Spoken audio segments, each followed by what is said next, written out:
Okay, Andres, another weekly wrap up. Thank you for joining me. Happy here as always, every week, Kyle. Absolutely, my friend. All right, a new MacBook. What's all that about? Yeah, so this was the feature story in this week of DXP Report, the latest MacBook.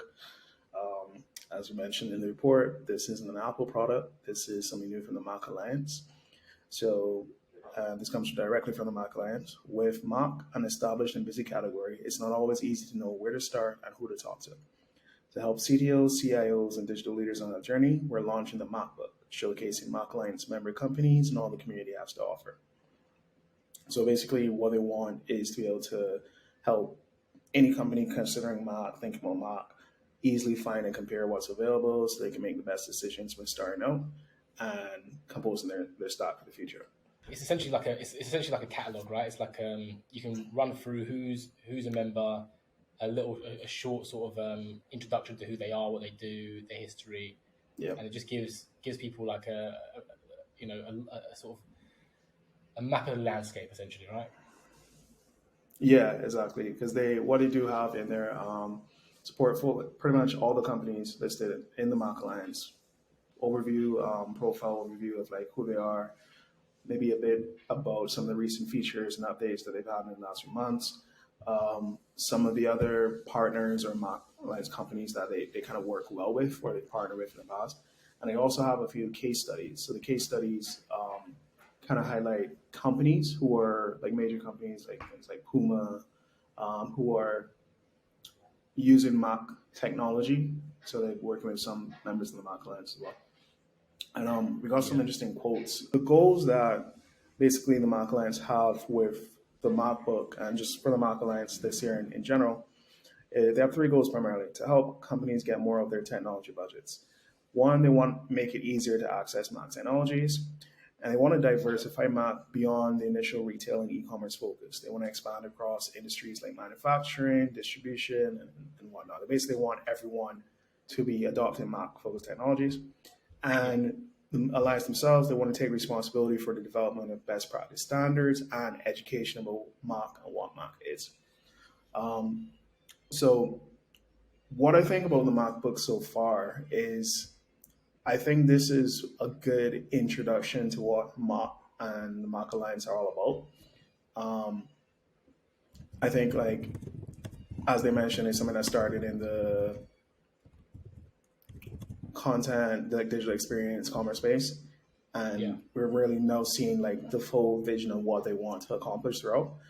But I'm interested to see how they expand on this and how it impacts individual vendors. So, for example, like the case studies they showcase case studies from like let's say Puma again, the example, and like Puma might only use, and I'll have to double check this, but they might only use like one CMS vendor, like be that like a Contentful, Content Style, whatever it is, and then the other pieces to make up their tech stack. So what's gonna be interesting is the fact that yes, these are all vendors pushing like one movement of Mach, but the reality is they're all still competitors too within the DXP industry. So it's gonna be interesting to see how individual vendors position themselves as part of the Mach Alliance or how the Mach Alliance position themselves and like how they do that kind of competition aspect of it. Like, Yeah, it's a good point. And I think, we've spoken about this on the podcast and privately as well about, the Mac Alliance up until now has been a very good, again, like catalog of who meets this criteria the Mac Alliance has set out. But one thing that hasn't always been clear is, exactly how does this, help with like, each individual member's sales pipeline, right? Essentially, their bottom line. How is it going to actually facilitate growth for each individual member from that perspective? And you just said as well, like there's many alliance members who are outright competitors, right? Will be slugging it out for the same contracts and the same clients. But I think one thing that this seems to indicate that Mac Alliance are well aware of that, of course, and they're trying to facilitate more partnerships and collaborations and like visibility within the space so that agencies and system integrators within the space bring more things to other members in the alliance and vice versa. And that seems to be what the answer is to this question of, well, how do we all grow together when we're all kind of competitors, something? Yeah. This seems like a first step towards that, right? And of course, we've said some things publicly about this, about we're building something that would be very complementary to this MacBook. Hopefully, with some more functionality and some more scope to again facilitate those partnerships, facilitate that visibility within the space, inside the Mac Alliance and outside the Mac Alliance, of course. But for sure, it seems like this is an indication that the Alliance itself has recognized that as an issue and an obstacle to sort of everybody growing. And this is a good first step. This is a good first step for sure. Yeah, and I think what you said also about the scope of Mac itself expanding, right? So we spoke about last year, like when Ninetailed, sort of entered the phrase, like an API first personalization platform. We sort of spotted that and said, okay, this is interesting because the Mac space, by and large, has been dominated by CMSs and commerce platforms, right? And the agencies that work with them. That was what Mac was. That was what the headless space was. Was it headless CMS or headless commerce, right? That was it. But that technology, that model can be adopted by any sort of SaaS or software, whether it's manufacturing industry, whether it's like the AI industry or the AR industry, should we say, or the VR industry or shipbuilding, whatever it may be. There's, all these different industries have, infrastructure and software infrastructure that most of it, again, would be like legacy and monolithic, especially if you look into things like, I've got no clue, but again, like a shipbuilding or a manufacturing software, warehousing software, right? I'm pretty sure there's like hardcore, like 20, 30-year-old software that's being used there. I remember watching, I think it was like an air crash investigation. This is kind of a tangent here. Air crash investigation that went through a while back. But one of the issues that there was a crash in this particular airline was because one of the softwares they were using was like literally like almost 30 years old. And it was just like they couldn't it couldn't keep up with. There was a lot of cancellations happening, and it couldn't keep up essentially because it was just so old. But they couldn't move off of it, or they couldn't really do much about it because it was just so monolithic essentially, right? So that's another example of the aviation industry. So there's a huge ocean of like expansion that can happen with Mac and headless and API first and microservices. So yeah, we're right at the very beginnings, and it's it always had to sort of start with content, and commerce was like maybe the next logical step. But yeah, this could reach a huge amount of industries that we don't even consider right now. So, but yeah, and in terms of the MacBook itself, it's a good first step. It's cataloging the space, it's mapping the space. It's very much needed, and promoting collaboration partnerships for sure. Something we're working on as well. Yep, definitely. I also want to mention that because obviously in the word on the street, where we dive into some of the social media stuff around the industry, there's a post we featured by Thomas Mulreed about brands looking to embrace composable commerce, and they can take things piece by piece. So if they're, rather than re-platforming their entire infrastructure right away, they can start with something like a mock CMS or a mock search solution to start breaking away from the monolith essentially. And I think now that the MacBook is a thing, anyone who's considering Mac, they can just be like, okay, maybe we don't need this entire thing yet, but we can start with our CMS, or we can start with our search solution, or whatever it is they want to start with. And that could help them figure out, that also help them figure out where to start, and then maybe even start planning the roadmap for if they want to go the full Mac route. Yeah.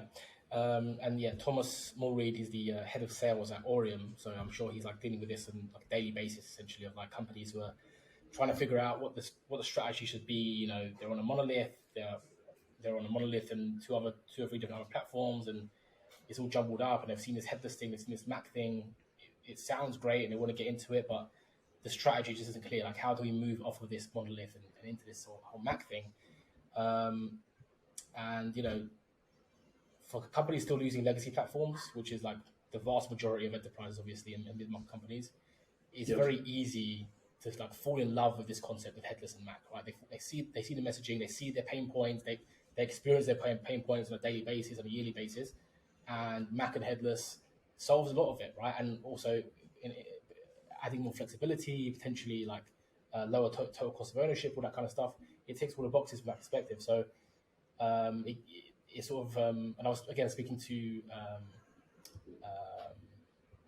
one agency I won't mention, who basically said to me that they sometimes discourage certain companies from like moving too quickly or moving a tool from that monolith until they get their ducks in order, and they do it step by step. Right, it's not some sort of huge operation that has to happen within like a 6-month period where content is migrated and tools are integrations are built and 17 different SaaS tools are bought and integrated and sort of stacked together. It's a big operation, right? And for a lot of these enterprise companies, that you've got too much content, too much data and assets to do it all at once. It's got to be gradual, right? You take from, I think, slice by slice is what what Thomas used in his LinkedIn post. Slice by slice is a good way to do it, right? Piece by piece, you build slowly, and that is one of the pros. That's one of the benefits of Mac and headless, that you can do that piece by piece. It doesn't have to be this huge migration.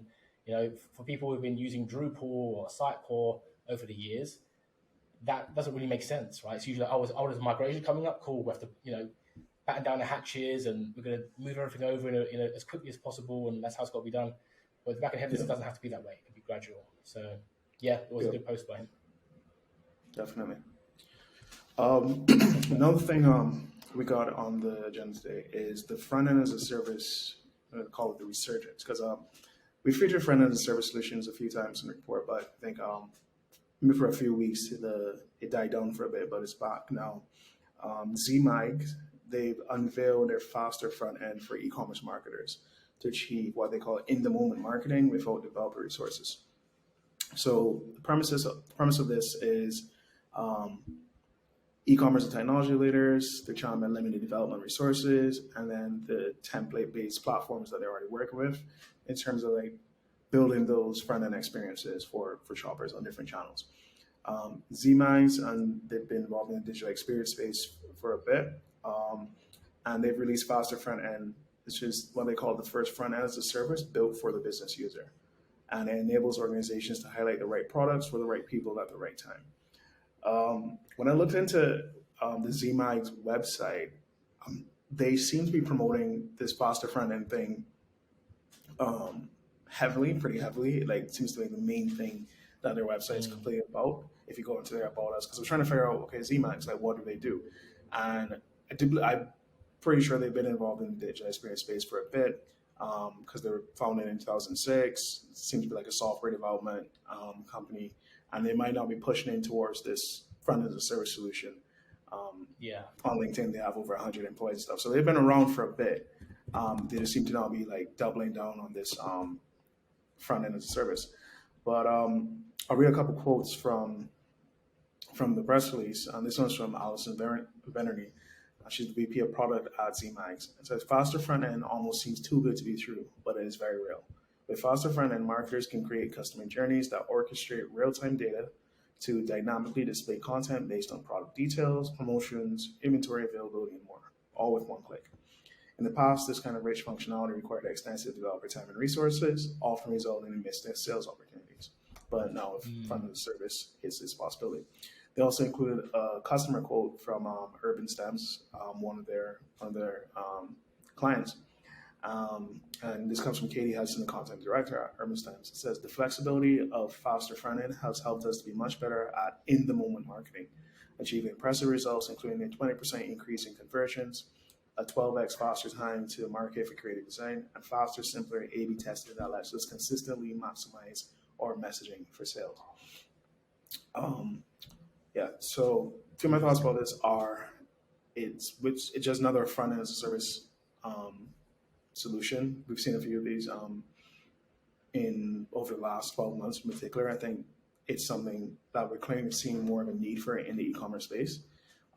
What's interesting about faster front end is that obviously this seems to be like the unveiling of it, but it seems something they've been working on for quite some time, because it already integrates with a lot of other tools that you need in space, like CMSs like Contentful, Lexus CMS, Storyblock, then like Stripe for payments, BigCommerce, commerce tools like that on the back end of the e-commerce platform and whatnot.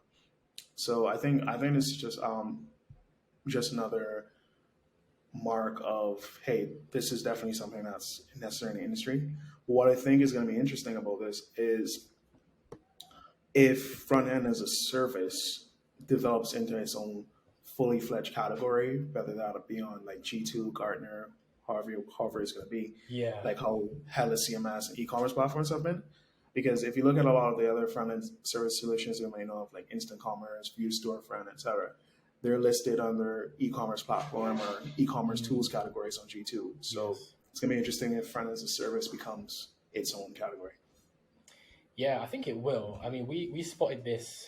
We spotted this sort of front end as a service trend like early last year. We were just doing like our keyword rounds for Wordify clients, and I think back then we sort of spotted it as like I think at like 30 or 60 searches per year, and we sort of pitched it to our clients and saying, look, this is sprung up. We've heard it a couple of times. There's a couple of players in the space who are using this term, and they're integrated with headless commerce platforms. We think this is something to write about. And currently now, I think it's less than a year since we sort of discovered it initially at 30 to 60 searches per year, per month, sorry. It's now on 300 searches globally per month. So that's quite a significant jump. And I think we're only just getting started there. You know, again, you mentioned a couple, Instant Commerce. Another one, interestingly, was Frontastic, which was, I think this gives us a indication as to like what this space will become potentially or what it is. Frontastic was acquired by Commerce Tools and it's now Commerce Tools front end, right? Mm-hmm. So if we're going to see similar things happening where the headless CMS is first sprung up with no front end at all, and now we're seeing them sort of gradually build their own front ends or acquire a front end or a bit of both, that could be the same thing happening here with headless commerce platforms. So like, hey, we want to be headless, we want to be decoupled, but wouldn't it be great if we had that front end as a service, like just part of our package, right? Like Commerce Tools have done fantastic. So that could be interesting.